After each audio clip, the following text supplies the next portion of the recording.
Assalamu alaikum, good morning, subha bakhair. Good morning. Today is a perfect example for us that the show must go on. One of our team members, हमारे colleague जो हमारा ख्याल रखते थे, जो हमें बरसों से यहाँ पर हमारे साथ मौजूद होते हैं, हमें किसी भी चीज़ की ज़रूरत हो, चाय की, पानी की, कॉफ़ी की, हमारे केयर टेकर कह लें, हमारे साथी कह लें, हमारे बड़े भाई रफ़ीक भाई, he was here with us yesterday and जो उनका रूटीन होता है कि हमारी चीज़ों का वो हमसे ज़्यादा ध्यान रखते हैं, वो यहाँ अपने फ़राइज़ सर अंजाम दे रहे थे and today we got to the office this morning and we got to know that he is no more in this world. नहीं रहे। अच्छा, कहने में अब्दुल्ला बड़ी छोटी छोटी चीज़ें रखती हैं कि हमारी ज़रूरियात का ख्याल रखते थे, चाय पानी पूछना कि आपका ख्याल रखना, लेकिन दवाई चीज़ों के बगैर शानदार, बीमार हो गए तो रफ़ीक भाई, अच्छे हैं तो रफ़ीक भाई, मतलब कुछ भी होना था हमारा। You name it, रफ़ीक भाई was there। कहने में बड़ी छोटी छोटी चीज़ें लगती हैं, लेकिन ये किस तरह से आपकी रूटीन को चला रही होती हैं, आपका दिन, आपकी जो पूरा का पूरा एक यूनिट बैठा होता है आप तक की प्रोग्राम लेके आने के लिए, उसके लिए हर चीज़ आसान बना रही होती हैं। तो एक शख्स, कई दफ़ा हम ये कहते हैं ना, किसी के जाने से कुछ रुकता नहीं है, बट आज हमें लिटरली पता चल रहा है कि किस तरह से कामों में रुकावट आती है जब कोई ऐसा शख्स जो आपका प्यारा होता है, आपके लिए छोटी छोटी चीज़ें कर रहा होता है, वो नहीं होता है। तो और आई थिंक अब्दुल्ला, इस दुनिया में भी सारा माहौल चल रहा है वो भी इसी से सिनोनिमस है। आप देखें हमारी रूटीन्स किस तरह से अफेक्ट हुई हैं। हम रोज़ सुबह उठते हैं, कभी कभार होता है एटलीस्ट फॉर मी थोड़ा सा मोबाइल देखने में मैं ठहर जाती हूँ 15 minute, you sit with your self, लेकिन आजकल कुछ ऐसी बेचैनी है, इतना जो दुनिया में सब कुछ, जैसे ईरान इसराइल को ही ले चल रहा है, आप फ़ौरन आपकी नींद उठती है रात को 3 बजे खुले नींद, या आप सुबह 8 बजे उठे, आप पहली चीज़ मोबाइल देखते हैं, क्या हो रहा है। ये देखिए जो इंडिया पाकिस्तान के जंग और तनाज़े से लेकर अभी तक जो माहौल है, और उससे पहले गज़ा, हमें पता है कि हमारी सेहत के लिए नुकसानदेह हैं। हम दिन शुरू होते ही, आंख खुलते ही पहली चीज़ जो कंज्यूम कर रहे हैं वो ख़बरें हैं या दुनिया में क्या हो रहा है, मगर this is our job, this is our job as well, this is our primary job, this is our primary responsibility as well, that this is the first thing that we should know, we should look for, because हमने दिन इसी तरह शुरू करना होता है। और अच्छा अब्दुल्ला, हमारी तो जॉब है, एब्सोल्युटली हमारी तो जॉब है, हम तो 24/7 कनेक्टेड हैं, और वो जो एक जर्नलिस्ट एंग्जाइटी है या टीवी पर्सन एंग्जाइटी है, वो तो एक अलग चीज़।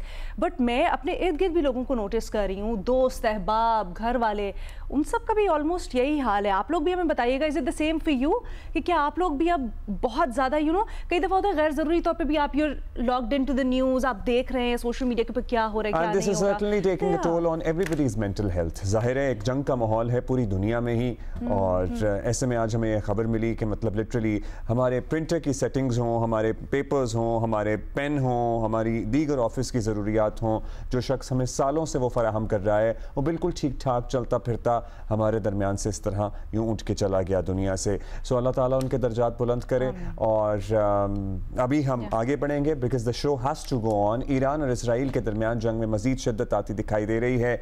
दोनों मुल्क एक दूसरे पर ताबड़तोड़ हमले कर रहे हैं, दोनों जानिब से एक दूसरे को भारी नुकसान पहुंचाने के दावे किए जा रहे हैं। पाकिस्तान समेत 21 मुस्लिम ममालिक के वज़राए ख़ारिजा ने मुश्तरका एलामिया जारी किया है, जिसमें इसराइल की ईरान पर हालिया जारियत की सख्त मजम्मत की गई है। 13 जून से इसराइली हमलों को UN चार्टर और आलमी क़वानीन की खुली खिलाफ वर्जी करार दिया गया है। उधर इसराइल की ईरान पर फ़ज़ाई कार्रवाई जारी है। कल तेहरान पर हमलों में सरकारी TV चैनल की इमारत को निशाना बनाया गया। बाय द वे, ये जंगी जराइम के ज़ुमरे में आता है सहाफ़ियों को टारगेट करना, लेकिन क्योंकि इम्प्यूनिटी हासिल है, 200 से ज़ायद शहीद किए जा चुके हैं सहाफ़ी ऑलरेडी इन गज़ा। सो अब ईरान में भी वही हॉस्पिटल्स को निशाना बनाया गया, रेफ्यूजी कैंप्स को निशाना बनाया गया, और वही चीज़ अब ईरान में भी हमें नज़र आ रही है इसराइल की तरफ से। अच्छा, यह मनाजिर भी देख रहे हैं उस वक्त के जिस वक्त ये टेलीकास्ट चल रही थी, और इस दौरान TV न्यूज़ चैनल की इमारत को निशाना बनाया गया। खातून एंकर फौरी तौर पर सीट उनको छोड़नी पड़ गई। इसराइल ने तेहरान, बंदर अब्बास, करमानशाह में सरकारी तंसीबात को निशाना बनाया। इसराइल ने ईरान के बिजली घरों और पेट्रोलियम तंसीबात पर भी हमले किए हैं। इसराइल ने दावा किया है कि उसने तेहरान समेत दीगर शहरों के दिफाई निज़ाम को तबाह करके मुकम्मल फ़ज़ाई बर्तरी हासिल कर ली है। ऐसे में इसराइल जब चाह रहा है, जहां चाह रहा है, बमबारी कर रहा है। 4 रोज़ के दौरान इसराइली हमलों में अब तक 224 अफराद शहीद हो चुके हैं। इसराइली वज़ीर-ए-आज़म नेतन्याहू ने ऑस्ट्रेलवी टीवी से इंटरव्यू में, अच्छा ये अब देखें, अब हिम्मत देखें, इंटरव्यू में ऑस्ट्रेलवी टीवी को आयतुल्लाह खामनेई पर हमले का इशारा दिया है। नेतन्याहू ने कहा कि खामनेई का खात्मा जंग को बढ़ावा नहीं देगा, बल्कि इससे जंग बंद होने में मदद मिलेगी। हालांकि इससे पहले ये इत्तलात आ रही थी कि अमेरिका ने इसराइल को आयतुल्लाह खामनेई को निशाना बनाने से मना किया है। बढ़ती कशीदगी पर अमेरिका ने अपना तैयारा बरदार बहरी जहाज़ जनूबी चीन से मशरिक़ वस्ता रवाना कर दिया है। और सदर ट्रंप ने सोशल मीडिया पर पैगाम में ईरानी शहरियों को फौरी तेहरान खाली करने की वार्निंग दी। ये बड़ा आज सुबह ये आप देख रहे हैं पैगाम सोशल मीडिया के ऊपर ट्रंप का, और क्योंकि G7 इजलास से वो जल्दी उठाए, फ्रांसीसी सदर ने बताया, और उसके बाद उन्होंने ये पैगाम दिया कि Which is very telling. I don't know, और बहरी बेड़े का मशरिक़ वस्ता की तरफ रवाना होना और ये पैगाम देना, तो क्या बाज़ाब्ता अमेरिका अब इस जंग में हिस्सा लेने जा रहा है? ज़ाहिर सपोर्ट तो है मोरल, लेकिन क्या बाज़ाब्ता फिज़िकली भी हिस्सा लेने जा रहा है? ये एक अहम सवाल है। डोनाल्ड ट्रंप कनाडा का दौरा मुख्तसर करके, जैसे आपने बताया, अमेरिका वापस जा रहे हैं, जहां उन्होंने नेशनल सिक्योरिटी काउंसिल का वाइट हाउस के सिचुएशन रूम में इजलास बुला लिया है। बज़ाहिर नज़र यही आ रहा है कि सूरत हाल उस नहज पर जा रही है जहाँ अमेरिका भी इस जंग में शामिल हो सकता है। ईरान इसराइल जंग के बाद ईरान में फंसे पाकिस्तानियों की आमद जारी है। पाकिस्तानी तलबा, ज़ायरीन और ताजरों को बसों के ज़रिए वतन वापस लाया जा रहा है। ईरान इसराइल जंग को लेकर पाकिस्तान के बारे में सोशल मीडिया पर जाली खबरों की भी भरमार है। वज़ीर ख़ारजा इसहाक़ डार ने सेनेट में खिताब करते हुए कहा कि यह खबर झूठ का पलंदा है कि पाकिस्तान ने इजराइल पर जोहरी हमले की यकीन दहानी कराई है ईरान को। हम कैटेगोरिकली ये कह दें कि पाकिस्तान का न्यूक्लियर प्रोग्राम डिटरेंस के लिए है, इसके अपनी सलामती के लिए है। इस किस्म की कोई खबर सच नहीं है, और यही बात वाज़े की हमारे वज़ीर ख़ारजा ने भी।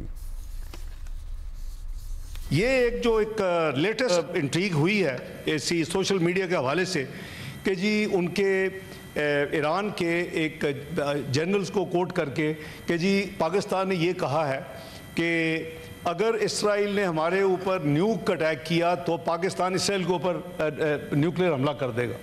ये इतनी गैर ज़िम्मेदाराना और इतनी झूठी खबर है, और वो सोशल मीडिया में चलती चलती अभी मुझे थोड़ी देर पहले पता चला कि डेली मेल ने पिक कर लिया इंग्लैंड में।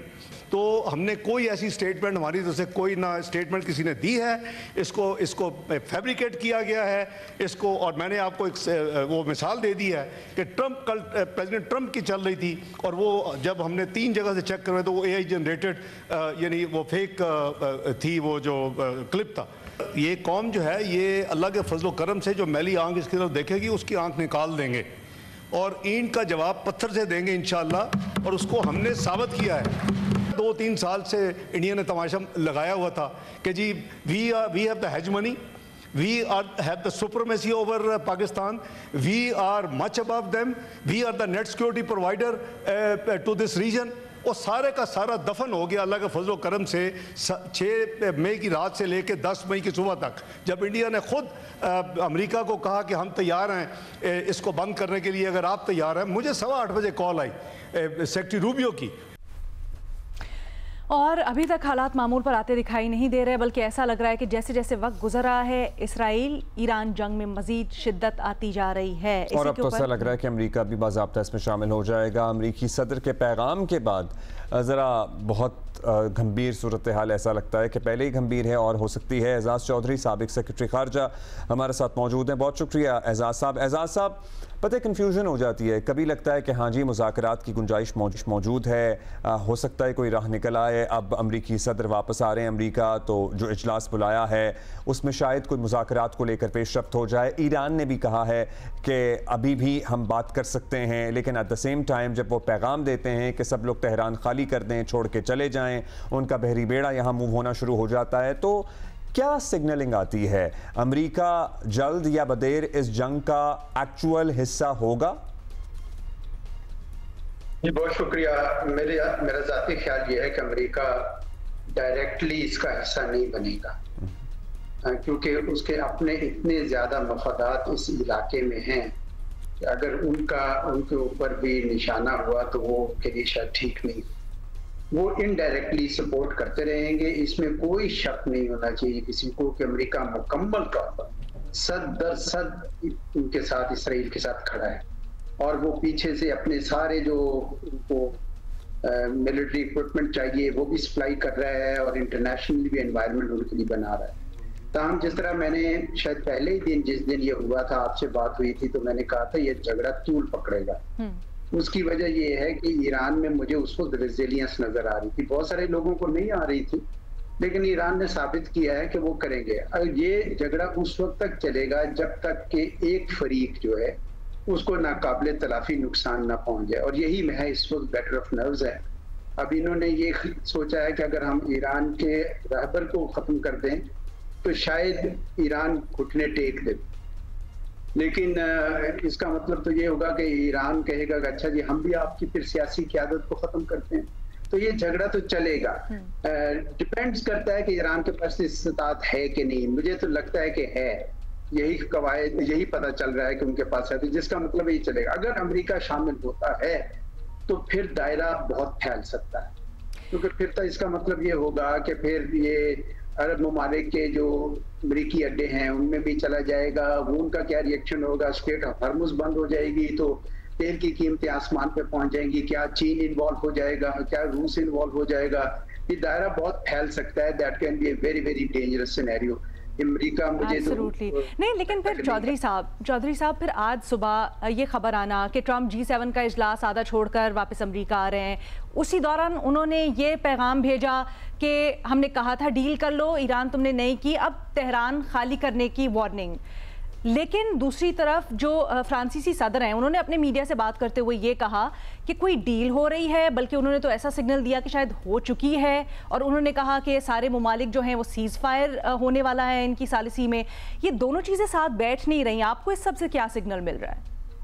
मुझे तो यही लग रहा है कि साइकोलॉजिकल वॉरफेयर है कि ईरान को किसी तरह उसके हौसले पस्त कर दिए जाए, और जो एक फरीक जब भी कोई कमजोर होगा डील हो जाएगी।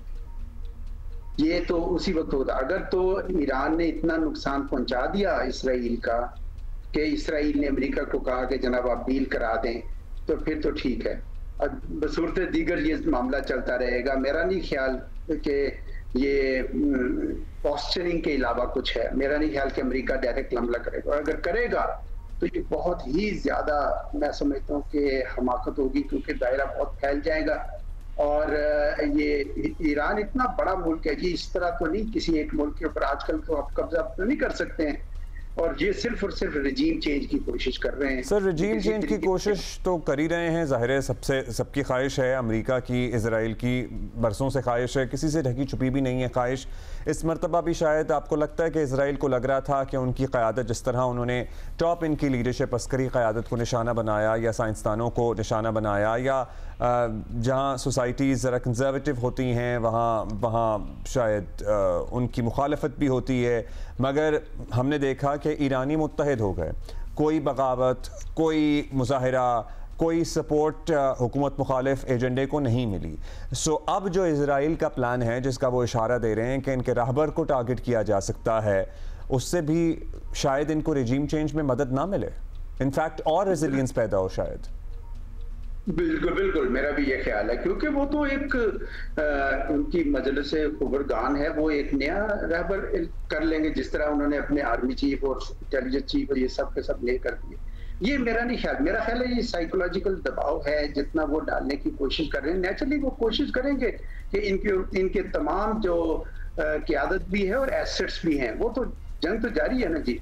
और मैंने शायद आपसे अर्ज किया था कि अगर ये तूल पकड़ती है तो इसराइल के लिए बहुत ही ज्यादा मुश्किलात हो सकती हैं, बल्कि मुझे तो रेजिम चेंज इसराइल में होती नजर आ रही है। तो इसलिए मैं समझता हूँ कि अभी तो ये बहुत पावर प्ले हो रहा है और दिखा रहे हैं अपने आप को, पर अगर ये थोड़ा लंबा खिंच गया तो इसराइल भी शायद इसको नहीं संभाल सकेगा।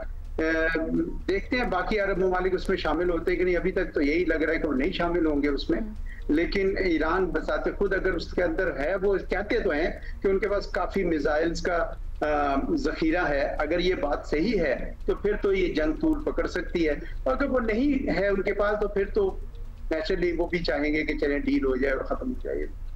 अच्छा, ये जो पब्लिक स्फेयर में ख़ास तौर पे बातें हो रही हैं, वॉर ऑफ परसेप्शन है, इसके ऊपर भी थोड़ा सा कहिएगा। हमने देखा रज़ा पहलवी इंटरव्यू दिया, उन्होंने मंजर आम पर आए, उन्होंने भी रिजीम चेंज की बात की, फिर उसी दौरान नेतन्याहू का इंटरव्यू, उन्होंने भी इसी तरफ इशारा दिया। पर दूसरी तरफ अमेरिका से ख़बरें आ रही थी या इत्तलात एटलीस्ट आ रही थी कि उन्होंने इसराइल का जो प्लान है रिजीम चेंज का, इसको मना कर दिया या इसको आशीर्वाद नहीं दी।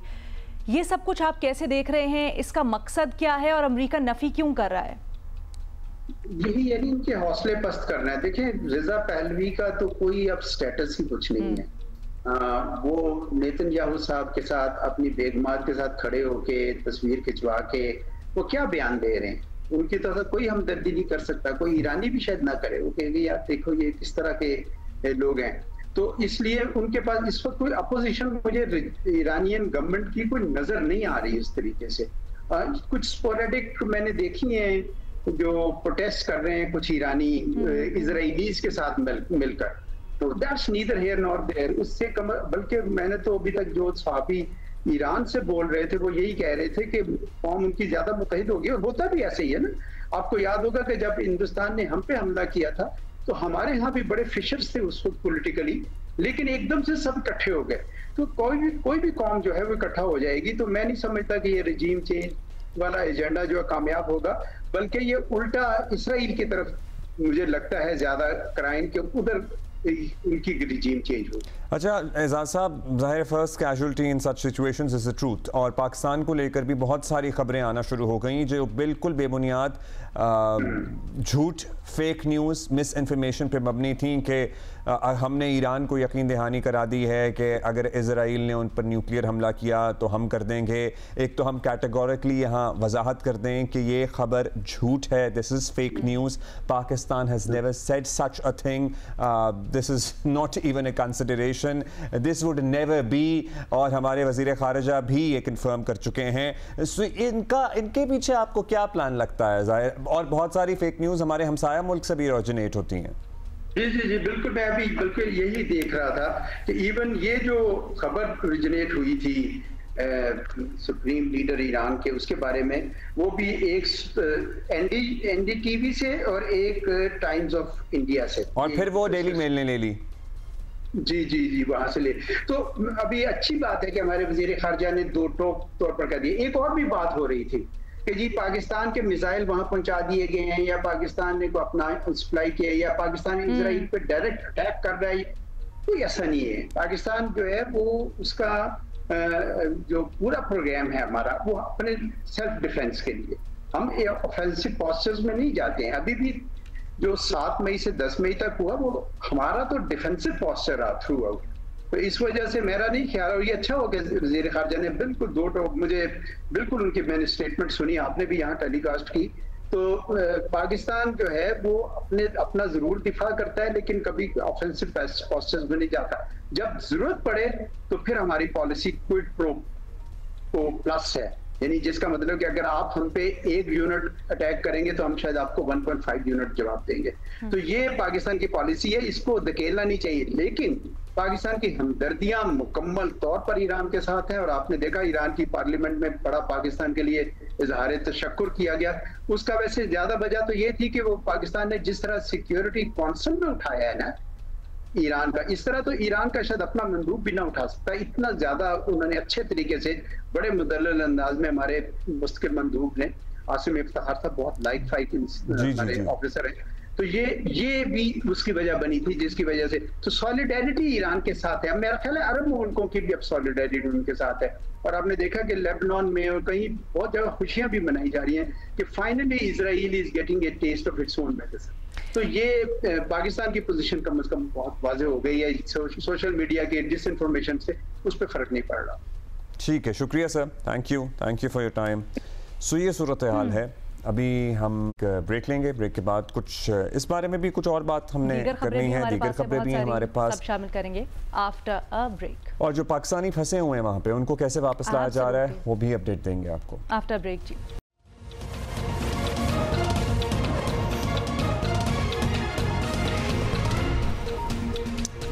वेलकम बैक जी। 2025 की तीसरी इंसदाद पोलियो मुहिम सिंध में कितनी कामयाब रही है? कराची से कुछ रिपोर्ट्स ऐसी मिल रही हैं जिससे कुछ क्वेश्चन मार्क्स सामने आए हैं, सवालात ने जन्म लिया है। पाकिस्तान को पोलियो फ्री बनाना है, ये बड़ा चैलेंज हमारे लिए हमेशा से ही था। अब कराची एक नया टेस्ट केस इसलिए बन रहा है क्योंकि यहाँ रिफ्यूज़ल्स बहुत ज़्यादा बढ़ गए हैं। वालिदैन पोलियो के कतरे पिलाने से इनकारी हैं। अब इसकी क्या बात है? क्या वो पहले ही अपनी जिम्मेदारी से पोलियो के कतरे पिला चुके होते हैं तो वो रिफ्यूज़ करते हैं, या और कुछ इश्यूज़ हैं? क्योंकि मल्टीपल दफा आप पिला सकते हैं पोलियो, मल्टीपल दफा हम यही यहाँ आगाही देते हैं कि मल्टीपल दफा, मुतादिद दफा, एक से ज़ायद मरतबा कतरे पिलाने से आपके बच्चों को फ़ायदा ही होगा, नुकसान कोई नहीं होगा। कराची में 37,711 वालिदैन ने बच्चों को पोलियो की वैक्सीन पिलवाने से इनकार किया। हालांकि इससे पहले अप्रैल में रिफ्यूज़ल केसेस की तादाद 37,360 थी। सो चंद 100 का इजाफा है, लेकिन इजाफा तो इजाफा होता है। हमारे ही प्रोग्राम में वफाकी वज़ीर सेहत ने कहा था कि इस दफ़ा कराची के लिए कुछ नया लेके आएंगे। टोटल पाकिस्तान से 44,000 रिफ्यूज़र्स थे कि जिनके वालिदैन ने अपने बच्चों को कतरे पिलाने से पोलियो इनकार कर दिया। और टू माई सरप्राइज कि उन 44,000 में 34,000 यानी कि 85% तकरीबन कराची का रिफ्यूज़ल था। मैंने इस दफ़ा जो प्रिपरेशन में ये बात की कि भाई पोलियो के कतरे पिलाने पर कोई पुलिस कहीं नहीं जाएगी, किसी कोई FIR नहीं काटी जाएगी, बल्कि हमने तकरीबन पिछले 20 दिनों से ये किया। वहां के इन्फ्लुएंसर्स को हमने जो कांटेक्ट किया, वहां का MPA, वहां का MNA, वहां के मस्जिद के मौलवी साहब, वहां के बरादरी के बड़े, उस घर के बड़े, और उनसे जाकर बात करवाई है पहले इस कैंपेन से पहले कि भाई वजह क्या है, वजह तो बताओ। उन रिफ्यूजर्स को 100% हम कन्वर्ट कर रहे हैं पॉजिटिव लोगों में, और उनको जो है वो ये एक तरीक़ेकार तय किया, तो होपफुली कि 90% अबव जाए। ऑन ग्राउंड सूरत हाल क्या रही इस मुहिम की, जानते हैं अपनी नुमाइंदा शवाला असलम से। शवाला, बहुत शुक्रिया हमें ज्वाइन करने के लिए। ये बताएं, ऑन ग्राउंड सूरत हाल आपकी लोगों से अगर बात भी हुई हो, रिपोर्ट के मुताबिक भी क्या पता चला है? लोग क्यों मना कर रहे हैं? वालिदैन क्यों नहीं अपने बच्चों को पिलाना चाह रहे हैं? यहाँ पर इवन कराची में तो खासतौर पर हम कहते हैं ना कि शऊर भी है, पढ़े लिखे लोग भी होते हैं, फिर भी क्यों मना कर रहे हैं? Thank you so much Alina. और मैं ये बताना चाहूँगी कि कराची में एक बार फिर जो पोलियो वैक्सीनेशन से जो इंकारी है वालिदैन की, वो बढ़ रही है।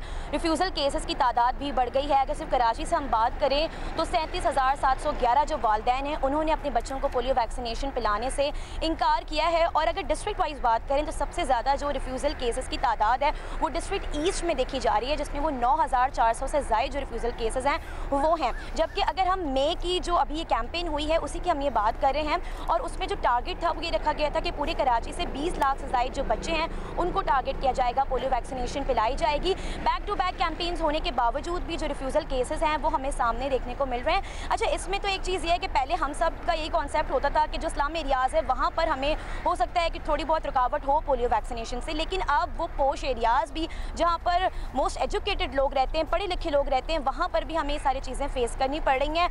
उसमें ज़्यादा तादाद ऐसी भी लोगों की है कि जब पोलियो वर्कर्स उनके घरों पे जाते हैं तो वो ये कहते हैं कि भाई हमने तो जो पोलियो के कतरे हैं वो पिला दिए हैं अस्पताल से। उनको शायद लगता है कि जो मल्टीपल डोजेज़ हैं वो करवाना ख़तरे का बायस बन सकती हैं, लेकिन ऐसा नहीं है। बल्कि डॉक्टर्स कहते हैं कि बैक टू बैक कैंपेन्स में, डोर टू डोर कैंपेन्स में जितनी दफ़ा आप पोलियो के कतरे पिलाएंगे उसमें कोई भी नुकसान नहीं है।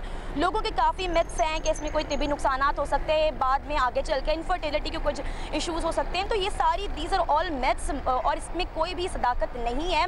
लिहाजा जो माहिरीन हैं वो वालिदैन को यही सजेस्ट करते हैं कि वो पोलियो से जो बचाव के कतरे हैं वो बच्चों को लाजमी पिलाएँ, क्योंकि देखें जो मई की इन्वायरमेंटल सैम्पल्स हैं वो भी सिंध में 14 डिस्ट्रिक्ट में वो पॉजिटिव आएंगे, जिसका मतलब यह है कि सिचुएशन अभी भी अलार्मिंग है। और अभी भी कराची के जो इन्वायरमेंटल सैंपल्स हैं वो पॉजिटिव आ रहे हैं, जिसका मतलब ये है कि पोलियो वायरस की जो मौजूदगी है वो अभी भी हमारे लिए है और ये खतरा है। और पाकिस्तान ही वो वाहिद मुल्क है तो क्या हिकमत अमली अपनाई गई है? जो रिफ्यूज़ल थे शवाला, पहले तो कार्रवाई की जाती थी ना, मतलब पुलिस भी भेजी जाती थी। इस दफ़ा तो उन्होंने कहा था हम इस तरह की कोई कार्रवाई भी नहीं करेंगे, सो रिफ्यूज़ल कम होने के बजाय बढ़ गए। हिकमत अमली कोई बताई गई कि किस तरह इससे निपटना है? अच्छा देखें, ये अभी जो मई में कैंपेन हुई थी नेशन वाइड, ये थर्ड ऐसी बड़ी नेशन वाइड कैंपेन थी और इस तरह से बैक टू बैक साल के आगाज़ से हम देख रहे हैं जुलाई के एंड में भी एक जो नेशन वाइड कैंपेन है उसका आगाज़ किया जाएगा। लेकिन अभी खुसूसी जो चीफ सेक्रेटरी सिंध हैं उनकी हिदायत पर जो एक स्पेशल पोलियो कैंपेन है वो चलाई जा रही है। इसका बेसिकली मकसद ये होगा कि ये ऐसे यूनियन काउंसिल्स में होंगी जहाँ पर ज़्यादा ख़तरा है पोलियो वायरस की मौजूदगी, जहाँ पर एनवायरमेंटल सैंपल्स में काफ़ी ज़्यादा पॉजिटिविटी है, तो ये उधर उन बच्चों को जाके जो पोलियो के वैक्सीनेशन है वो करवाई जाएगी। तो ये बैक टू बैक कैंपेन से इसका हाल है। लेकिन अब्दुल्ला, इसके साथ ही एक चीज़ और ये भी है कि हम एनवायरनमेंट हमारा, आप ये देखें कि हम आलूदा पानी पी रहे हैं, काफ़ी ज़्यादा जो हमारा सिविल सिस्टम है उसका निज़ाम भी धर्म भरम है। तो ये ओवरऑल ऐसे में तो और ज़्यादा इंपॉर्टेंट हो जाता है कि आप अपने बच्चों को बचाएं और जो भी ऐसी तदाबीर है जिसमें पोलियो के कतरे पिलाना सबसे ऊपर है वो आप ज़रूर पूरा करें। थैंक यू सो मच शवाला हमें अपडेट करने के लिए। और अब्दुल्ला, पूरी दुनिया ने इसके ऊपर काबू पा लिया है, बट हम हैं कि वहीं के वहीं बैठे हुए हैं। हमें और हमारे हमसाए एक, मुझे लगता है कि कहीं वो भी ना कर लें और हम ना रह जाएं। सो ब्रेक के लेते हैं, ब्रेक के बाद हाजिर होते हैं।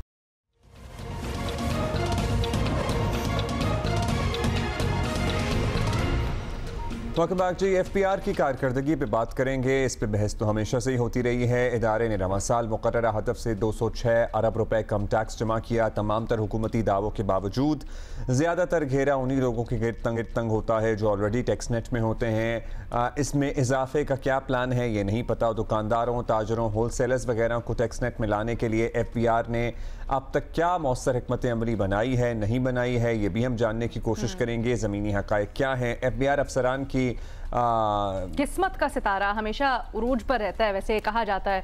हुकूमती नवाजिशात में पहले फ़र्क था, अब भी नहीं आया है। FBR अफसरान को मशहूर ज़माना 1000 ब्रांड न्यू गाड़ियों की डिलीवरी शुरू कर दी गई है और ये वही गाड़ियां हैं जिन पर सेनेटर फैसल वावडा ने सेनेट में खासा शोर भी मचाया था। तब क्या कहा था, ज़रा वो भी देख लें। 384 अरब FBR का टारगेट है जो उन्होंने अचीव नहीं किया। उसकी शाबाशी में, क्योंकि उन्होंने काम नहीं किया, उसकी शाबाशी में हम 6 बिलियन की गाड़ियाँ दिला दें और वो भी महंगी गाड़ियाँ दिला दें। उसमें 75, 70, 50, 60, 70 करोड़ का तो हिसाब मैंने अभी आपको कागजात पे दिखा दिया है। और टेलर मेड कॉन्ट्रैक्ट बना है। उस टेलर मेड कॉन्ट्रैक्ट के अंदर इस तरीके से बनाया गया है कि ना कोई ऐड है, ना कोई कॉम्पिटिशन है, लेकिन कानून में उसकी इजाज़त है। उन्होंने इस जगह पर कानून इस्तेमाल हो गया है और हमने इस गवर्नमेंट को असूलन मुझे काम करने देना चाहिए था। सब ने एक्सेप्ट किया। गवर्नमेंट के अपने लोग भी इस कमेटी के अंदर, उन्होंने भी कहा ये बहुत बड़ा गलत खबर हो रहा है। अच्छा, ऐसे माहौल में आपको पता ही है हुकूमत FBR अफसरान को मजीद बाइख्तियार बनाने के लिए नई कानून साजी कर रही है। कारोबारी तबका इस पर तहफ़्फ़ुज़ात का इजहार भी कर रहा है। अवाम में एक तासुर मौजूद है कि इससे मुबैना तौर पर टैक्स फ्रॉड छुपाने के लिए भाव ताव बढ़ सकता है और शायद कौमी ख़जाने को कोई इससे बड़ा फ़ायदा ना हो। खुद वफाकी वज़ीर ख़जाना मोहम्मद औरंगज़ेब भी जानते हैं कि FBR के बारे में लोग कैसे ख्यालात रखते हैं। कुछ अर्सा पहले तो उन्होंने खुद इस बात का इतराफ़ किया था। सेगमेंट्स ऐसे हैं जो जिनको टैक्स चाहिए उनको टैक्स देना पड़ेगा। Every single segment in this country will have to contribute. उसमें जो सब लोग ये बात करते हैं कि ये आपका इदारा बड़ा करप्ट है, ये आपका इदारा जो है हरासमेंट करता है, वो सब बातें दुरुस्त हैं। जो लोग हैं उनको जो बदल रहे हैं और हम बदल चुके हैं कि जिन लोगों की इंटेग्रिटी नहीं है, they might be the most competent people, they will not stay in the authority. कारोबारी लोग FPR अफसरान को छापों और गिरफ्तारियों समेत दीगर इख्तियारात मिलने पर खुश नहीं हैं। वज़ीर आज़म शहबाज शरीफ ने टैक्स नादहिंदगान की गिरफ्तारी के मामले पर नोटिस लिया है। शहबाज शरीफ ने मौशी टीम के साथ कल अहम मीटिंग की। इजलास में टैक्स चोरी में मुलव्वस कारोबारी शख्सियात की गिरफ्तारी पर बात हुई है। वज़ीर आज़म ने कहा कि बाकायदगी से टैक्स अदा करने वालों को हरासा करना कबूल नहीं है। ऐसी किसी तरमीम को कारोबारी बरादरी या टैक्स दहिंदगान को हरासा करने के लिए हरगिज़ इस्तेमाल नहीं होने देंगे। अब इत्तलात हैं कि टैक्स फ्रॉड में मुलव्वस शख्स की गिरफ्तारी की इजाज़त 3 मेंबरान पर मुश्तमिल बोर्ड देगा। 5 करोड़ से कम टैक्स फ्रॉड में मुलव्वस शख्स को गिरफ्तार नहीं किया जा सकेगा। इसी पे बात करते हैं। अशरफ मलखम हमारे साथ मौजूद हैं।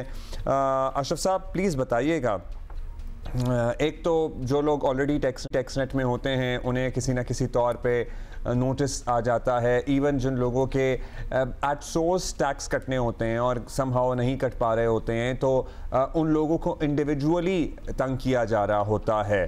क्या इस वक्त सूरत हाल है? गाड़ियाँ तो मिल रही हैं लेकिन कारकर्दगी बेहतर बनाने का भी कोई प्लान है? जी बिल्कुल, आपने ठीक कहा कि पाकिस्तान में अगर सिर्फ FBR ठीक हो जाए शायद बहुत से महकमों को ठीक करने की जरूरत ना पड़े। हैरान कौन बात है, चेयरमैन FBR ने खुद जो स्टैंडिंग कमेटी है कौमी असम्बली और कायमा असम्बली की दोनों कमेटियों ने बताया कि इस वक्त जो टैक्स चोरी का वॉल्यूम है पाकिस्तान में वो 6,000 अरब रुपए है। मैं रिपीट करता हूँ कि 6,000 अरब रुपए की टैक्स चोरी हो रही है पाकिस्तान में इस वक्त। अब इसको कैसे रोकना है, किसने रोकना है, FBR को पता है कितनी चोरी हो रही है, उसके लिए FBR ने कुछ इकदाम किए भी हैं, मैं सिर्फ उसको तनकीद नहीं करूंगा। लेकिन इशू जो है सबसे बड़ा मसला जो है इत्मीनान का फुकदान है टैक्स पेयर के दरमियान और FBR के स्टाफ के दरमियान। या तो FBR के स्टाफ के पास किसी भी वजह से कुछ इख्तियारात होते ही नहीं, अगर इख्तियारात मिलते हैं तो FBR का अमला जो है खुदा बन जाता है, नौज़ बिल्लाह। इस तरह की वो सजाएं देता है, इस तरह के लोगों की पकड़ दकड़ शुरू करता है, इस तरह के रेट्स का सिस्टम शुरू करता है कि क़यामत ला देता है वो आम लोगों पर, टैक्स देनेदार पर या कारोबारी तबके पर। हम दोनों एक्सट्रीम पे काम करने वाले लोगों के में नॉर्मल हम होते ही नहीं। अभी जो फाइनेंस बिल है जिसमें प्रपोज हुआ कि जी टैक्स देनेदा से जाके जो ग्रेड 16 का अफसर है फौरी तौर पर उसकी डायरेक्ट गिरफ्तारी कर सकता है, उसको गिरफ्तारी करने के बाद 10 साल की सजा हो सकती है, उसको 10 करोड़ रुपए जुर्माने की भी सजा हो सकती है। इस पे सारा पाकिस्तान चीख उठा। वाकई ये बहुत ही प्रकोना किस्म के खौफनाक किस्म के इख्तियारात हैं जो FBR के पास नहीं होने चाहिए। इसके बाद उन्होंने क्या क़यामत ढानी है वो सबको अंदाजा है।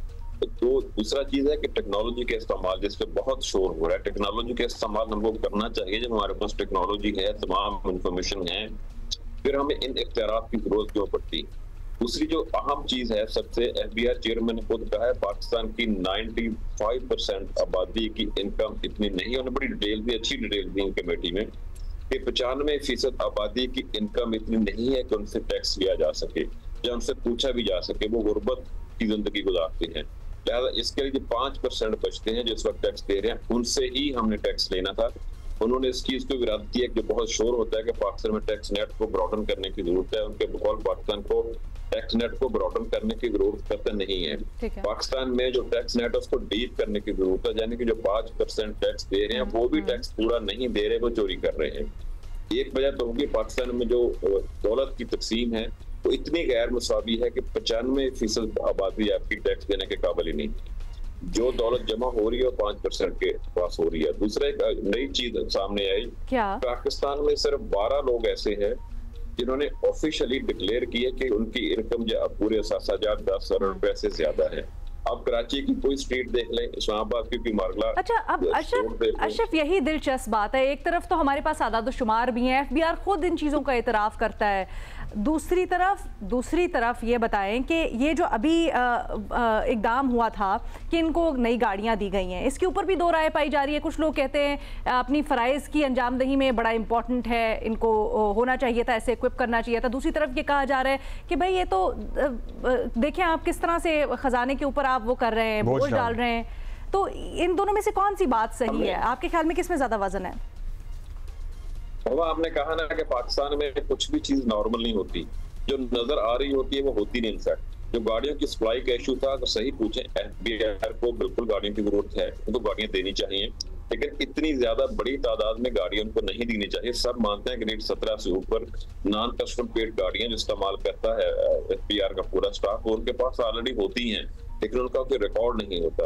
अब जब ये गाड़ियां खरीदेंगे, यकीन करें इन गाड़ियों की खरीदारी का कभी शोर ना पड़ता है। सारा शोर पता क्या है, 2 ऑटोमोबाइल कंपनियों की लड़ाई थी। दोनों ऑटोमोबाइल कंपनियों ने अपने अपने जो ग्रुप्स हैं, अपने अपने जो भी चैनल उनको एक्टिवेट किया, इसको इशू बना दिया। इशू बनाने के बाद अब उन दोनों ऑटोमोबाइल कंपनियों के मामला तय हो गए हैं। मामला तय होने के बाद गाड़ी की सप्लाई शुरू हो गई, अब किसी को कोई इतराज नहीं। ठीक है अशरफ मलखम, बहुत शुक्रिया तफसीलात से आगाह करने के लिए, बड़ी दिलचस्प मालूमात दे रहे थे। और भी पहलू हैं ऑटोमोबाइल कंपनियों की लड़ाई सब कुछ ब्रेक में डिस्कस करते हैं, फिर आपके सामने भी लेके आएंगे, लेकिन अभी एक ब्रेक।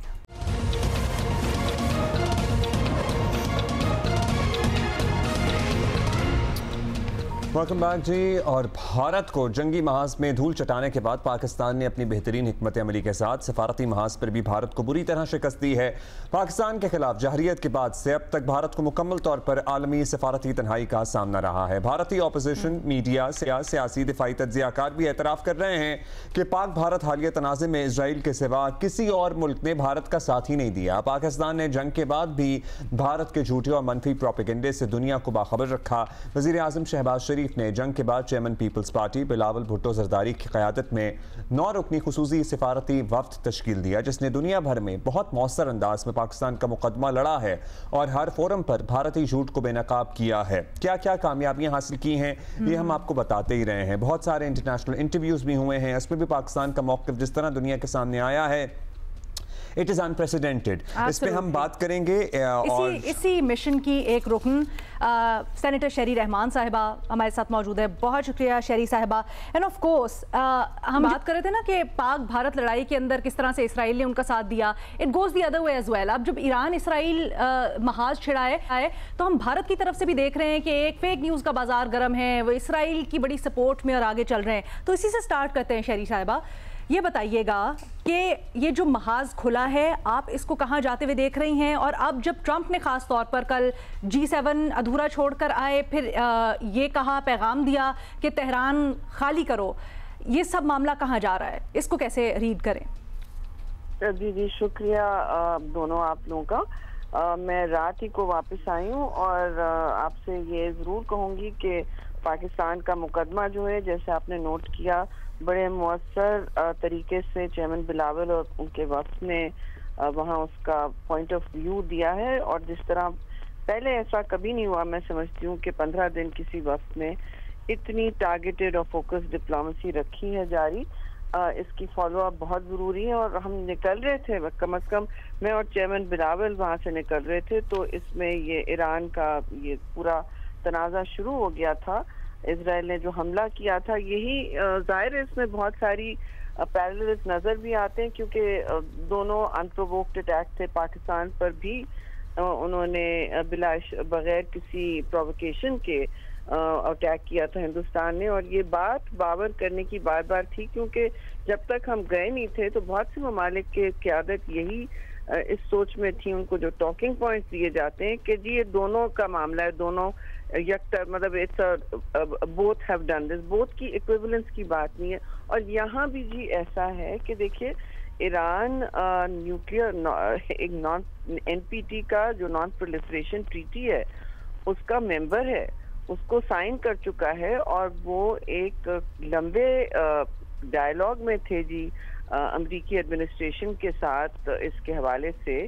और बात सिंपल सी जी है, इजराइल एक जारहाना बेकाबू ताकत है और अपने आप को वो और ताकतवर करने के लिए, पूरे खित्ते का पुलिसमैन बनने के लिए, हेजेमॉन बनने के लिए हर वो करने तैयार है जारियत, जो उसे इस वक्त इंटरनेशनल सिस्टम जगह दे रहा है या नहीं दे रहा है। वो इस वक्त फ़लस्तीन में बर्बरियत के बाद इस तरह हमला आवर है, सबके सामने है ये कि उन्होंने किस तरह फोकस प्रिसिशन अटैक्स किए, ईरान की आला क़यादत को पर हमला आवर होने की, उनको शहीद करने की। और उसके बाद आपने ईरान का रिस्पांस भी देख लिया है, बड़ा मैं समझती हूँ उन्होंने भी बड़ा हौसला किया है और जवाब टिका के और बराबरी का वो दे भी रहे हैं। लेकिन जाहिर है इजराइल की पुष्टपनाही बहुत सारे वेस्टर्न ममालिक कर रहे हैं, लेकिन हिंदुस्तान ने ना सिर्फ गजा पे भी एब्सटेन किया, आपने देखा यूनाइटेड नेशंस की सिक्योरिटी काउंसिल में, जिस पर उनको अपने मुल्क से काफी तनकीद का निशाना बनना पड़ा। कांग्रेस पार्टी ने भी उनके खिलाफ ये लिखा कि बड़ी अफसोस की बात है, शर्मनाक मंजर देखना पड़ रहा है कि हिंदुस्तान ऑफिशियली इस तरह वोटिंग कर रहा है यूएन सिक्योरिटी काउंसिल में। मैं समझती हूँ ये बड़ी अहम बात है कि अब हिंदुस्तान भी इस तरह ना सिर्फ पाकिस्तान पर तो छोड़े, इन चीज़ों पर भी तकसीम होता नजर आ रहा है, जो पहले कभी ऐसा होता नहीं था जी। और ईरान भी आई डोंट नो, इस वक्त तो उनका इजराइल के साथ बड़ा एक गठजोड़ भी है और इजराइल का मैं समझती हूँ इतना कोई हामी नहीं होगा जितना इस वक्त ओपनली हिंदुस्तान हो रहा है। मतलब उन्होंने कभी आइडियोलॉजी शायद सेम है ना दोनों लीडरान की, मोदी साहब की, नेतन्याहू की। अच्छा शेरी साहबा, हम सर्टनली आपके वक्त और उसकी कामयाबियों को यहाँ आपको पता है दिखाते भी रहे हैं, बराह रास्त भी अपडेट्स भी आपसे उस वहाँ पे भी मौजूद थी, तो आपसे कई मरतबा हमने बात की है। उस पर आने से पहले हम सर्टनली आपका सफारती तजर्बा है, आपसे जानना चाहेंगे अमेरिका आपको बराह रास्त इस जंग में जाता हुआ नज़र आ रहा है, ऑल्दो उनके बहरी बेड़े की भी मूवमेंट हो गई है, लेकिन it would be very alarming for the world, क्योंकि फिर अगर अमेरिका बराह रास्त जाएगा तो जो मशरक़ वस्ता में दीगर मुल्कों में अमरीकी अड्डे हैं, अमरीकी इंस्टॉलेशंस हैं या एसेट्स हैं, फिर वो भी टारगेट हो सकते हैं, फिर तो पूरा खित्ता ही जंग की लपेट में आ जाएगा। जी बिल्कुल ऐसा ही है। मैं समझती हूँ अमेरिकन डिफेंस फोर्सेस भी, उनकी जो वहाँ अशराफिया है, जो इस्टेब्लिशमेंट है, वो ज़रूर इस बात को समझते हैं। एंड यू विल नोट के सेंटकॉम चीफ ने पाकिस्तान को एक ट्रिमेंडस पार्टनर, ये उनके अल्फाज से डिक्लेयर किया टेररिज्म में, तो ये तो बड़ा धचका है हमारे दुश्मनों के लिए। और वो इस वक्त अगर डील मेकिंग में नहीं आए, जो प्रेसिडेंट ट्रंप की एक उनकी इंक्लिनेशन रहती है, आपने देखा है वो बार बार कह रहे हैं कि मैं हर जगह अमन करवा के रहूंगा, मुझे क्रेडिट नहीं मिलता लेकिन मैं करवाता रहता हूं। देखिए मैंने इंडिया पाकिस्तान में किया है और अब मैं आगे जाके, वो सीज फायर की बात कर रहे हैं, अमन तो दूर की बात है जी, उसके लिए देर पा हल चाहिए, लेकिन जिसके लिए हमारा वक्त बहुत कोशां था। लेकिन जहां तक ये ईरान की आप बात करें, इनका आपको पता है व्यूज बहुत अलग हैं। दुनिया में इस वक्त कशीदगी एक बहुत ही ऊंची सतह पर जा सकती है अगर ये मामला इस तरह चलता रहा। ये देखिए इस जंग को खास तौर से मिडिल ईस्टर्न की जंगें, चाहे वो तेल का हवाला हो और फिर अस्करियत के हवाले से स्ट्रेटेजिकली इसकी बहुत अहमियत होती है। और आगे जाके अगर ये बढ़ता चला गया और इन आगों को बुझाया नहीं गया तो मैं समझती हूँ कि बहुत ये जंग जो है कंटेन नहीं, महदूद नहीं रह सकेगी जी। एक बड़ी तशवीशनाक बात है। तो सेनेटर साहिबा, आपका अपना सिफारती तजर्बा, फिर आपने बड़े क्लोजली ये सब कुछ मॉनिटर किया, अभी आप खास तौर पर दुनिया की भी एक फील लेके आई हैं, बड़े बड़े थिंक टैंक्स में उनकी कि क्या इस मामले के ऊपर उनकी सोच है, आपकी क्या टेकअवेज है और आपकी क्या राय है कि इसको किस तरह से कंटेन किया जा सकता है और किस तरह से किसी हल की तरफ बढ़ा जा सकता है? देखिए बेटा, जब हम निकल रहे थे तब ये बल्कि हम I think you almost we were leaving for Europe, जब ये तनाज़ा वहाँ से शुरू हुआ है, हमारा फोकस ज़ाहिर है पाकिस्तान था, तो हमने कोशिश रखी कि अपने ब्रीफ पर ही रहें। एंड टेल एंड पे तो ये तो ज़्यादातर इस पर डिस्कशन नहीं हुआ क्योंकि वी वर लीविंग, और ऑल्सो जितना भी टाइम होता था, दिन में 3-3 वफूद अलग अलग जा रहे होते थे, सबको अपना टाइम इस्तेमाल करना, तो हमसे सवालात बहुत थे जी, खासतौर से संतास मुआहदे के हवाले से। और हम इसी पे बात कर लेते हैं शहरी साहिबा, क्या दुनिया हमारा, जाहिर है हमने देखा जंग में जो हुआ, फिर हमारा नैरेटिव दुनिया ने तस्लीम भी किया, were people more receptive towards us, Pakistani delegation को, as compared to previous times? जी बिल्कुल, मुझे लगा कि एक तो रिसेप्टिव भी थे, और लेकिन जहाँ नहीं भी थे हमने हर जगह अपॉइंटमेंट्स की हुई थी जी। अभी वो डिस्ट्रीब्यूटिंग आवर टाइम, कोई सोने का भी वक्त नहीं होता था, डिफरेंट टाइम जोन्स में 3-3 जगह हमारे वफूद एक वक्त पे होते थे, स्प्लिट अप। तो हमने सबके सवालात के जवाब भी देने थे, क्योंकि वहाँ देखिए टॉकिंग पॉइंट्स दिए जाते हैं, सब डिस्ट्रैक्टेड और बिजी होते हैं, और इस हवाले से बहुत मैं समझती हूँ हमने क्लैरिटी प्रोवाइड की है, पाकिस्तान का मुकदमा और कहानी भी बताने की थी। और चेयरमैन तो उसे हाई लेवल पे कर रहे थे, वो 8 बजे से सुबह अपने इंटरव्यू शुरू कर देते थे, मीडिया वाले इंटरव्यू स्टैक अप हो रहे होते थे और फिर मीटिंग्स उनकी शुरू होती थी। तो इस तरह think tanks, media as well as दूसरी मीटिंग्स गवर्नमेंट में जहाँ और पार्लियामेंट में कर रहे होते थे, इससे बड़ा फर्क पड़ा है। और हर मुल्क का रुझान भी फर्क था, जाहिर है लंदन में कश्मीर के हवाले से बहुत कॉन्टैक्ट्स रहे और बहुत मीटिंग्स हुई हैं, क्योंकि वहाँ की जाहिर है डियास्पोरा बहुत एक्टिव है कश्मीर के हवाले से।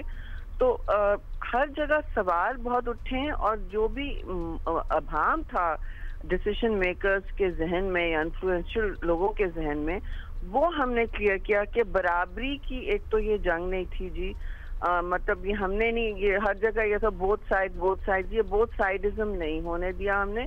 उन्होंने जंग मुसल्लत की जिस तरह एग्जैक्टली इजराइल ने जंग ईरान पर मुसल्लत की, ये तो बिल्कुल जॉइंट एक तरीक़ेकार इनका रहा है।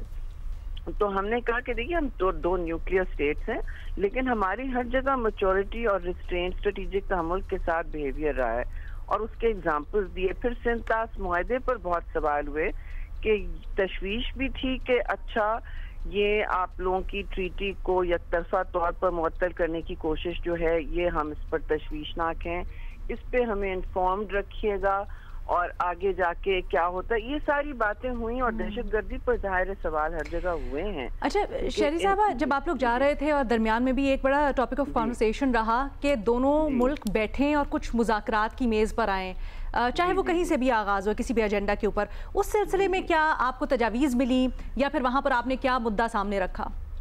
जी बिल्कुल, तजावीज़ यही थी कि कोशिश करके आप लोग तनाज़ात, दोनों साइड तनाज़ात कम करें। तो हमारा जवाब ये था कि जी तनाज़े में पाकिस्तान का हाथ नहीं होता। उन्होंने जिस तरह बग़ैर इश्तियाल ये जो काम किया है, जंग मुसल्लत कर दी है इस खित्ते पर, और इन 87 आवर्स में जिस तरह एस्केलेट की ये जंग, जितनी ऊंची तेज़ी से बढ़ी, ये बड़ी तशवीश का बायस होना चाहिए आप सबके लिए। और इसलिए कि ये इस एस्केलेशन को, इस बढ़ाव को, खतरनाक बढ़ाव को पाकिस्तान ने हवा नहीं दी। ये तेल भी उन्होंने डाला और आग भी उन्होंने जलाई, और उसको शुरू भी उन्होंने किया और उसको बढ़ा भी रहे थे। तो जब सीज फायर की जो बात हुई और सबने कहा अच्छा सीज फायर अच्छी बात है, तो चेयरमैन ने बार बार बावर किया, बल्कि शुरू इससे होते थे कि ये जो सीज फायर है इससे आप लोग ये ना समझें कि ये कोई परमानेंट अमन की तरफ जा रहा है। मोदी सरकार जिस तरह धमकियां दे रही है रोज आए दिन, और उनकी सरकार जिस तरह धमकियां दे रही है, आप लोग अच्छी तरह समझ लें कि वो कोई मंतकी या पुरअमन बात करने के कायल नहीं है। तो भारत का जो, और पर्टिकुलरली सिंतास मुआहदे की जो मुअत्तली है और पानी का खेल भारत कभी हमारे दरियाओं में पानी खोल देता है, कभी रोक देता है, इस पे दुनिया का क्या स्टांस नजर आया? बिकॉज ऑब्वियसली दुनिया में और भी ममालिक इस पे माजी में जंग करके सेटल कर चुके हैं मामलात, और हमने भी मुज़ाकरात के जरिए सेटल कर लिया था। अब नए सिरे से दुनिया पानी पे लड़ेगी? एग्जैक्टली यही बात है। ये एक डेंजरस प्रेसिडेंट बार बार कहते थे कि एक नहायत खतरनाक मिसाल कायम कर रहा है, रकम कर रहा है हिंदुस्तान इस तरह मुअत्तल करके। और ये भी पूछा गया, everyone was very interested in this across the board, कि जी पानी को हथियार की तरह इस्तेमाल किया, ट्रांस बाउंड्री रिवर को, तो आप लोगों पर अभी से असरात क्या है? तो ये बताया क्या कि देखिए इनके कंस्ट्रक्शंस माजी में क्या रहे हैं, हम क्या क्या जीते भी हैं, बग्घीहार हुआ, किशन गंगा हुआ, और अब जो आगे जाके इन्होंने जब 5 दिन का जब ये पानी छोड़ भी देते हैं या कम कर देते हैं, चनाब में, झेलम में ही होता है, चनाब में ही फ्लडिंग होती है या पानी की रुकावट होती है। तो हमारा जो सोइंग सीजन है, जब चाहे वो खरीफ हो या रबी हो, किसी ने कुछ प्लेज किया कि अगर इस तरह की जारहियत या कोई मुद्दा होता है तो उसके अंदर वो एक कंस्ट्रक्टिव रोल या फिर कुछ आगे बढ़कर कदम उठाएंगे? देखिए ये हमारा पहला कदम था इस पूरे मिशन पे।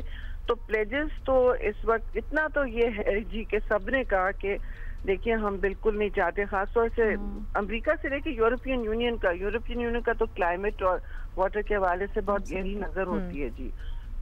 तो उनका कमिटमेंट भी है, और उन्होंने एक बात भी की बार बार कि इस पर हमें इन्फॉर्म्ड रखिए। अमेरिका में भी कांग्रेसमैन ने कहा। जाते जाते ये बता दीजिएगा बस शहरी साहिबा कि ये जो अब कॉन्फ्लिक्ट है, आप इसका हल क्या देख रही हैं, आगे किस तरह बढ़ते हुए देख रही हैं, और खासकर क्या समझती हैं गल्फ ममालिक और ये जो गल्फ ममालिक हैं इनको दरमियान में क्या उतरना चाहिए जब सिग्नल्स ऐसे आ रहे हैं कि शायद अमेरिका उतरे? तो जी देखिए, अगर जैसे आपने कहा अमेरिका उतरे, अगर अपना फोर्स ये एक तरफ लगाएगा बजाय सालसी के, तो जाहिर है जंग तो फिर एक ऐसी सबको लपेट में करेगी, बिल्कुल जंग अजीम आप कह सकें कि तीसरी जंग अजीम की बात हो गई ना।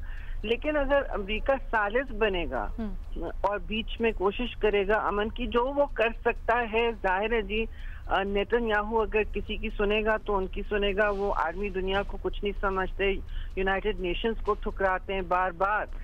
तो ताकत का उनका जो इस वक्त नेकेड डिस्प्ले है, उसमें सालसी अगर अमेरिका करेगा, जो तो आपने प्रेसिडेंट ट्रंप की बार बार बात सुनी वो कहते हैं कि हाँ हाँ हमें तो पहले उन्होंने कहा कि हमें पता नहीं था, अब वो कह रहे हैं कि वो सालसी करने इंटरेस्टेड हैं, यानी वो अमन चाहते हैं, इस जंग को स्पाइरल। तो आई थिंक इस तरह अगर वो आगे चलें तो फिर कुछ हो सकता है, नहीं तो इट विल बी वेरी शायद कोई हल निकल सकेगा। बहुत शुक्रिया आपका, थैंक यू शरी साहबा। और ट्रम्प की तरफ से वैसे बड़े सिग्नल्स मिल रहे हैं अब्दुल्ला, क्या हो रहा है क्या नहीं अभी तक कुछ कहना कबल अज़ वक्त है। सफ्तान बॉर्डर पे हमारे साथ ही मौजूद हैं सलमान अशरफ, उनसे जरा जानते हैं कि वहाँ क्या सूरत हाल है। बताइएगा सलमान, ज़ाहिर है पाकिस्तानी बहुत सारे इराक और ईरान दोनों जगह पे ही मौजूद होते हैं, ज़ायरीन होते हैं, अदरवाइज स्टूडेंट्स थे, कितने लोग आ गए, कितने लोगों को यहाँ से लाया जा रहा है, क्या ये एक ही कॉरिडोर खोला गया है या और मकामात से भी आने का सिलसिला जारी है? की बात हुई है यहाँ इंतज़ामिया से, सूबाई हुकाम का कहना है कि अभी फिलहाल सिर्फ तफ्तान बॉर्डर की साइड जो है वो खुली गई है। इस कॉरिडोर से जितने भी ज़ायरीन हैं और जो तलबा व तलबात हैं जो तेहरान में और ईरान में दीगर मुख्तलिफ जामियात में ज़ेर तालीम है, उन्हें यहाँ से लाया जा रहा है। लेकिन आइंदा आने वाले चंद दिनों में गवादर साइड से भी जो है ईरान की जो सरहद लगती है वहाँ से भी ज़ायरीन और जो तलबा तलबात हैं उन्हें वहाँ से लाया जाएगा ताकि सूरत हाल बेहतर हो और ज़्यादा से ज़्यादा जो पाकिस्तानी हैं उन्हें वापस वतन बाहिफाजत लाया जाए। जहाँ तक बात है तफ्तान की, तो अब तक की जो सूरत हाल है कि आज सुबह से तो यहाँ पे किसी किस्म की कोई आमद नज़र नहीं आ रही, क्योंकि रफ्त तो पाकिस्तान की साइड से मुकम्मल तौर पर बंद की गई है। यहाँ से कोई भी इमिग्रेशन से पास होकर ईरान साइड नहीं जा रहा, लेकिन वहाँ से जो पाकिस्तानी फंसे हुए थे, जो मुख्तलिफ वहाँ पे तलबा व तालबात हैं, इसके अलावा ट्रेडर्स हैं, वहाँ मजदूरी के लिए लोग गए हैं, उनकी वापसी और ज़ायरीन की वापसी। अभी तक कितने लोगों को वापस लाया गया है? अभी तक कितने लोगों को वापस लाया गया है और आज क्या प्लान है? रात गए जो डिस्ट्रिक्ट एडमिनिस्ट्रेशन की जानिब से फिगर कंप्लीट हुआ था, सॉरी अरीना, तो उस हवाले से अब तक जो इतलात हैं उसमें 614 जो हैं वो रात गए तक पहुँचे थे। आज भी तकरीबन 2,500 से 3,000 जो आमदोरफ्त है वहाँ से आमद होगी, जिन्हें यहाँ पर इमिग्रेशन से क्लियर किया जाएगा। लेकिन क्योंकि दूर दराज इलाके हैं वहाँ पे ईरान में, वहाँ से उनका बॉर्डर तक पहुँचना, फिर उसके बाद इमिग्रेशन का प्रोसेस, तो इसमें थोड़ा सा वक्त लग सकता है। लेकिन जो टेंटेटिव बताया गया है इंतज़ामिया की जानिब से कि 2,500 से 3,000 लोग जो हैं वो आज इस बॉर्डर से इंटर होंगे। जी ठीक, तो कब से ये ऑपरेशन शुरू होगा? ये ऑपरेशन तो अगर देखा जाए तो गुज़िश्ता 2 रोज़ से जारी है और नहीं, अब आज का जो आमद है उसका सिलसिला जारी है। आज का जो है वो सेकंड टाइम का बताया जा रहा है कि तकरीबन 1 बजे से ये ऑपरेशन स्टार्ट होगा टेंटेटिव, क्योंकि वहाँ से ईरान से आने के लिए मुश्किलात का सामना करना पड़ा है ट्रांसपोर्ट के हवाले से, इसलिए लोगों की पहुँचने का अमल जो है वो थोड़ा सा सुस्त है। और गवादर की साइड वैसे कब खुलेगी, इसका कोई पता है? गवादर का अभी तक कोई भी प्लान जो है वो अपडेट नहीं किया, उसके हवाले से तमाम तर जो इंतज़ामात हैं उन्हें हतमी शक्ल दी जा रही है। और जो एक ज़राए ने उसकी तस्दीक की है कि आइंदा 2 से 3 दिन में वहाँ से भी तलबा व तालबात को इंटर करने का सिलसिला शुरू हो जाएगा। और जो लोग आ रहे हैं उनसे अगर आपकी बात हुई हो सलमान, उनके क्या तासुरात हैं, वो क्या बताते हैं? वहाँ पर जो नंबर्स थे वो काम कर रहे थे, उनको सहूलियात उनको फैसिलिटेट किया? आज राब्ता मुनक़ता हो गया हमारा। Thank you Salman, thank you. कुछ बोल रहे हैं? जी आवाज़ आ रही है। जी सलमान। जी मैं उसमें ये बता रहा था कि जो क्वेश्चन किया गया अलीना की तरफ से कि जो वहाँ से आ रहे थे पाकिस्तान में इंटर हुए, उन्हें यहाँ पाकिस्तान हाउस में रखा गया। उनसे जो हमारी बात हुई, उनका ये कहना था कि जैसे ही वहाँ पे वॉर की सिचुएशन स्टार्ट हुई तो उन्हें काफ़ी मुश्किलात का सामना करना पड़ा। बिलखुसूस उन्होंने अपनी ज़िंदगी में इस तरह धमाके नहीं देखे थे, इस तरह स्ट्राइक्स नहीं देखी थी। तो उनका ये कहना था कि बज़ाहिर तो जो सूरत हाल थी वो नॉर्मल नज़र आ रही थी, उन्हें कोई नुकसान नहीं पहुँचा। लेकिन जब वो मूव हो रहे थे पाकिस्तान की तरफ तो तेहरान से तकरीबन तफ्तान बॉर्डर तक आते हुए उन्होंने मुख्तलिफ जगह पर देखा कि कुछ जो यूनिवर्सिटी के तलबा व तालबात थे, तकरीबन 6 का तस्दीक की गई उनकी जानिब से कि वो ज़ख्मी हुए थे, ताहम डेथ किसी की नहीं हुई थी जो गैर मुल्की वहाँ पे थे। इसके अलावा जो मकामी आबादी थी वो भी बहुत शुक्रिया सलमान अशरफ हमें रिपोर्ट करने के लिए। हम करते हैं कि सारे खैर आफियत वापस घर पहुँचे। एब्सोल्युटली, ये दुआ तो है। और अभी ब्रेक लेंगे, ब्रेक के बाद वापस आएंगे। कुछ और खबरें हैं जिनके बारे में आपको जानना और हमारा बताना ज़रूरी है।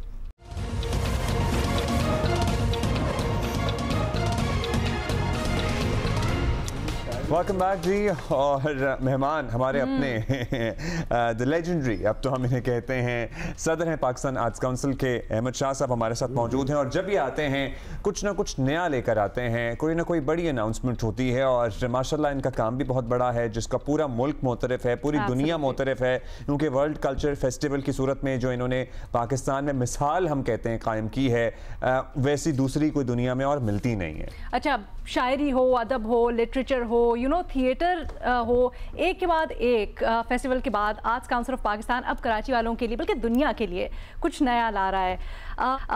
ये क्या है? जियो न्यूज़ भी इसका पार्टनर है।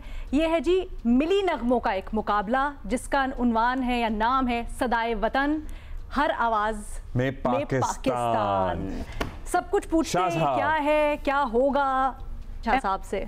अच्छा, शाह साहब अपने साथ एक एनर्जी और वाइब भी लेके आए। हाँ, वो स्टूडियो में भी फैल जाती है अचानक से जब आते हैं। तो तुमने आते ही कहा कि हर दफ़ा कुछ नया लेके आते हैं, तो वो मुझे एक शेर याद आ गया, तो हम पहले एक शेर।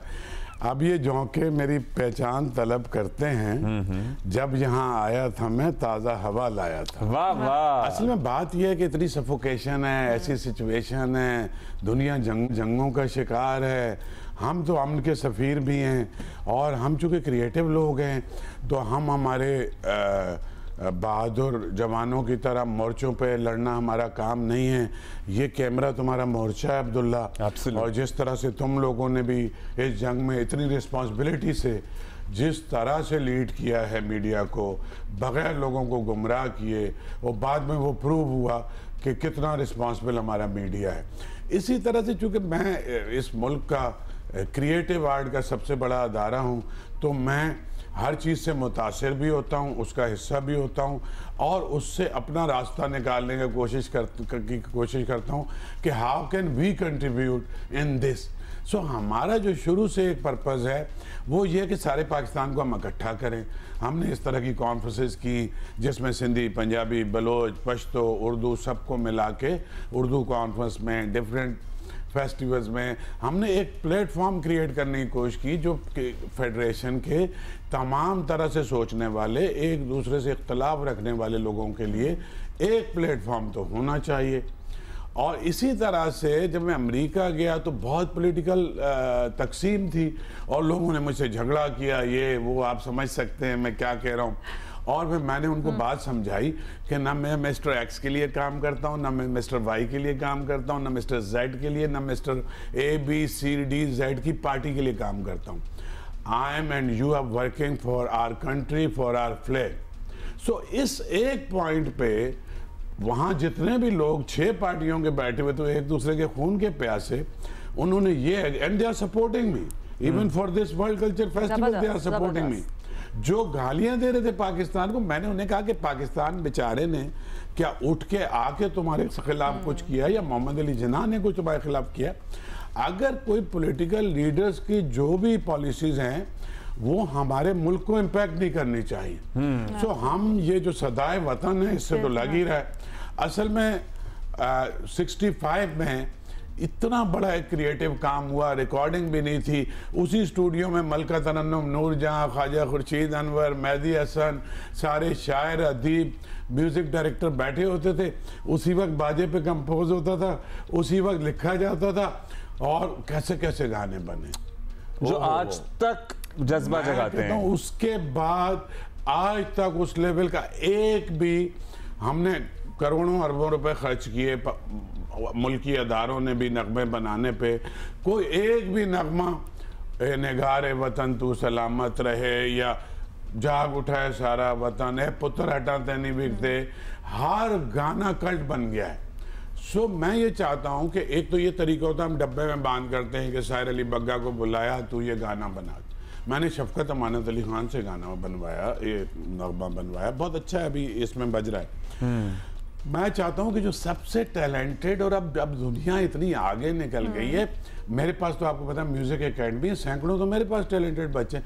मैं एक इनको ओपन प्लेटफॉर्म देना चाहता हूं कि सारे पाकिस्तान के नौजवान, चाहे वो पाकिस्तान में रहते हैं चाहे वो जापान में रहते हैं, कहीं भी, अब तो ये डिजिटल हो गया। तो ये कैसे अपनी सबमिशंस कर सकते हैं? क्या ये कोई रियलिटी शो होगा? ACPKHI.com एक पोर्टल बन गया, ठीक है। वो जियो पे भी पब्लिसाइज होगा, डिजिटली हम पब्लिसाइज करेंगे। मिलियंस ऑफ मिलियन ऑलरेडी हमारे साथ और आपके साथ कनेक्टेड हैं। ये जियो के डिजिटल पे भी पब्लिसाइज हो जाएगा, हमारे पास भी हो जाएगा। और हम अभी तो उन्हें टाइम दे रहे हैं कोई 1 महीने का, 25 जुलाई तक, कि आप अपनी सबमिशन कर लें। 3 मिनट का एक गाना, कोई प्रोफेशनल वीडियो बनाने की ज़रूरत नहीं है। अगर वो अपने मोबाइल से भी बना के हमें भेज दें, सो वी विल जज। और उसके अंदर किसी किस्म की कोई कैद नहीं है।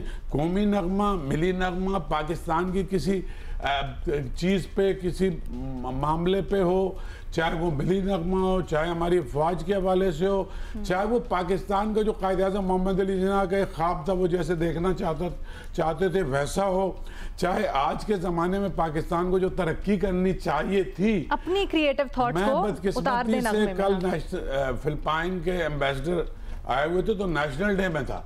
फिलिपाइन से हम बहुत ज़्यादा आगे थे। 5 बरस में वो $3-4 बिलियन से $25 बिलियन की एक्सपोर्ट ले गए अपनी, और उन्होंने कहा अगले 3 साल में $50 बिलियन क्रॉस करेंगे। हमारे पास 60% यूथ है। सिंपल इंटरमीडिएट को अगर एक्सटेंसिव 3 महीने का कोर्स करा दो, वो आपको $2-4 हज़ार महीना कमा के देना शुरू कर देगा।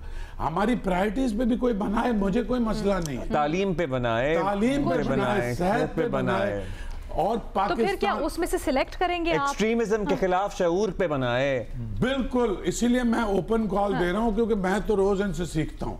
आपको पता अब्दुल्ला, आप you are part of my governing body, मेरी पूरी टीम में सारे नौजवान हैं, और आप सबसे ज्यादा खुद नौजवान हैं, लेकिन वो नए नए आइडियाज लेके आते हैं, और कुछ को मैं एक्सेप्ट कर पाता हूँ, कुछ को मैं कहता हूँ कि जरा से इसको होल्ड करते हैं। सो सारे पाकिस्तान से ये मिली और कौमी नगमे बनाएंगे। मोस्टली अब हर कोई खुद कंपोज कर लेता है। ठीक है, हर बच्चा खुद ये पोर्टल पे डाल देंगे आप लोगों के लिए। वहां से क्या होगा फिर? वहां से क्या होगा? कौन उठाएगा, कौन जज करेगा? वहां से पहले जूनियर जज होंगे, जो ट्रैश और बिल्कुल बेकार चीजें जो होंगी, फजूलियात किस्म की, उसका कचरा छांटते जाएंगे। उसके बाद शॉर्ट लिस्टिंग का 1, 2, 3 मरहले होंगे, और फिर उसमें से कोई 100 के करीब सेलेक्ट करेंगे, और वो फिर 3 मरहलों से गुजर के टॉप 10 जीतेंगे तो सारे।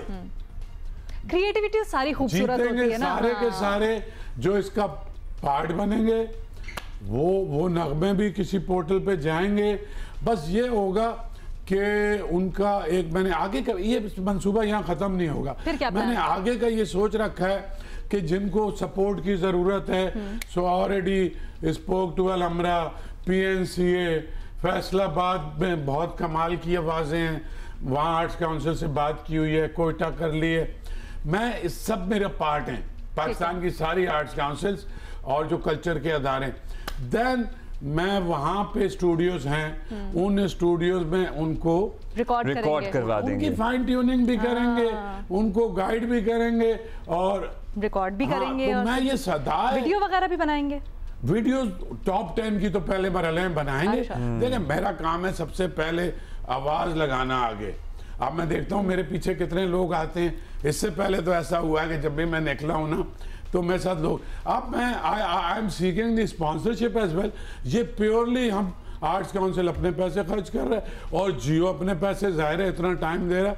But I will request the entrepreneurs of Pakistan के कुछ ऐसे लोग, अगर इसमें आते जाएंगे, जितने लोग आएंगे, Geo will not charge any money, Arts Council will not charge any money. वो सारा पैसा इनके गानों की डेवलपमेंट पे, इनकी वीडियोस पे, और ये एक सदा नहीं होगी। सदाए वतन का मतलब जो collective voices of this country जो हैं, वो जब एक वॉइस में तब्दील होंगी ना तो उसमें कलेक्टिव कॉन्शियस भी होगा। कलेक्टिव कॉन्शियस से बड़ा किसी डिक्टेटर का कॉन्शियस नहीं है, किसी सिविलियन डिक्टेटर या किसी और का नहीं है। So we believe on democracy, so believe on, so उस कलेक्टिव कॉन्शियसनेस से इतनी चीजें निकल के आएंगी कि जितना मैंने या जियो ने सोचा है उससे वो बहुत बड़ा हो जाएगा। एंड आई एम एक्सपेक्टिंग कि बहुत चीजें आएंगी। और अभी तो मैंने कहा कि 10 लाख रुपए का इनाम दूंगा, बट आई थिंक ये 10 लाख का मामला रुकेगा नहीं, ये करोड़ों में इनाम जाएंगे। मैं अभी अनाउंस कर रहा हूँ। और people will give the prize money. People will. A lot of organizations, we hope multinationals would also come forward. Banks can come forward. You know, there's an opportunity. So हमारे और बहुत सारे शोबे हैं और आर्ट एक शोबा है जिसको सपोर्ट की, स्पॉन्सरशिप की हमेशा ही ज़रूरत रहती है, क्योंकि हमारे यहाँ जब ये चीज़ें होती हैं ना तो फिर एक्सट्रीमिज्म ऑटोमेटिकली सोसाइटी से कम होता है, हम सब नॉर्मलसी की तरफ जाते हैं। और एक जुमला जी सर, और ये सिर्फ आर्ट नहीं है, this is a cause, this is a cause to unite Pakistan और पाकिस्तान को एक नई होप देनी है हमें। Absolutely, और पाकिस्तान को बड़ी जरूरत भी है कि ये जो आपकी सारी पेंट अप इमोशंस हैं उसको आप क्रिएटिवली किस तरह से जाहिर करते हैं। And it is the need of the hour too. So वो जो इत्तेहाद या गानगत हमारे में आई है उसको हम आवाज भी देना चाहते हैं। So एक ब्रेक लेंगे, वापस आएंगे थोड़ी देर में।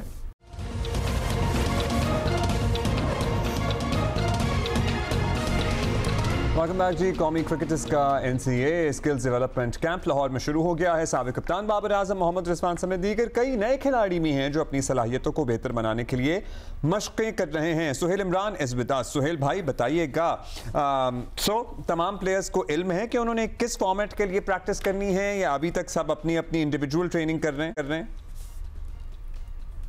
जी अब्दुल्ला, कल इस हवाले से हमारी director high performance Aqib Javed से भी बात हुई थी। उनका यही कहना था कि ये जो 47 प्लेयर्स हैं जो इन 3 मरहलों में शिरकत करेंगे, एक मरहला शुरू हो चुका है, दूसरा 23 को और तीसरा 30 जून को लाहौर के NCA में शुरू होगा। और उसमें जो 47 प्लेयर्स हैं ये एक लार्जर कैंप है और लार्जर कैंप में वही खिलाड़ी शामिल हैं ज़्यादातर और जो कि प्रेफरेंस हैं वाइट बॉल क्रिकेट के।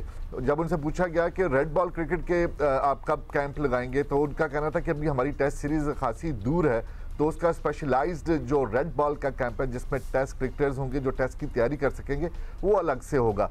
तो इसका मतलब तो यही लिया जा सकता है कि ये जो 47 प्लेयर्स हैं, क्योंकि आगे पाकिस्तान की ज़्यादातर वाइट बॉल सीरीज़ ही हैं, बांग्लादेश का टूर है, उसके बाद पाकिस्तान ने खेलना है, वेस्ट इंडीज़ जाकर खेलना है, इसके बाद आपके ट्राई नेशन की जा रही है, कोशिश की जा रही है, एशिया कप है। तो इस लिहाज से इन खिलाड़ियों को बताया तो यही गया है कि जी आप कंसिडर होंगे तो अभी फौरी तौर पर आप वाइट बॉल में भी हो सकते हैं। तो ज़्यादातर नौजवान खिलाड़ी ही शामिल हैं और PSL में और डोमेस्टिक क्रिकेट में जिन्होंने परफॉर्म किया वो भी शामिल हैं।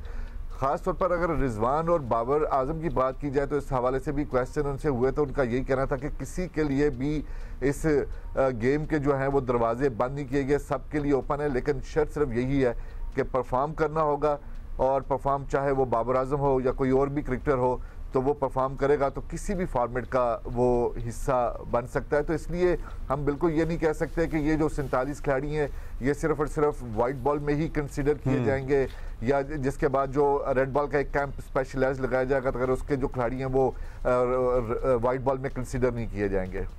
हमारे पास जो नए खिलाड़ी हैं वो तो हैं, लेकिन बाबर आजम भी अभी भी फ्यूचर प्लान्स का हिस्सा हैं पाकिस्तान क्रिकेट बोर्ड के, seems like it, and obviously he has his services as well. जी अब्दुल्ला, वो उनको आप कैसे इग्नोर कर सकते हैं? कोई नहीं कह रहा हूं, लेकिन बाबर आजम को प्रूव करना है, क्योंकि उनको मैसेज भी ये दे दिया गया है रिजवान को और उनको PCB के थिंक टैंक की जानिब से मैं इस बात की तस्दीक भी कर सकता हूँ कि उन्हें अपना प्रूव करना है। उन्हें दुनिया में कहीं भी अगर क्रिकेट का मौका मिल रहा है, अगर चाहे वो काउंटी क्रिकेट हो, इसके अलावा दूसरी जो क्रिकेट है बिग बैश में उनका बाबर आजम का तो हो चुका हुआ है, अब ड्राफ्ट में मोहम्मद रिजवान पिक किए जाते हैं या नहीं किए जाते ये इसको 19 जून को पता चल सकेगा, लेकिन अब उन्हें अपना प्रूव करना है क्योंकि उनको ये ज़बरदस्त। बहुत शुक्रिया सुहेल इमरान हमें सारी अपडेट्स के लिए और this is it from Jio Pakistan for today. आपसे कल मुलाकात होगी। See you.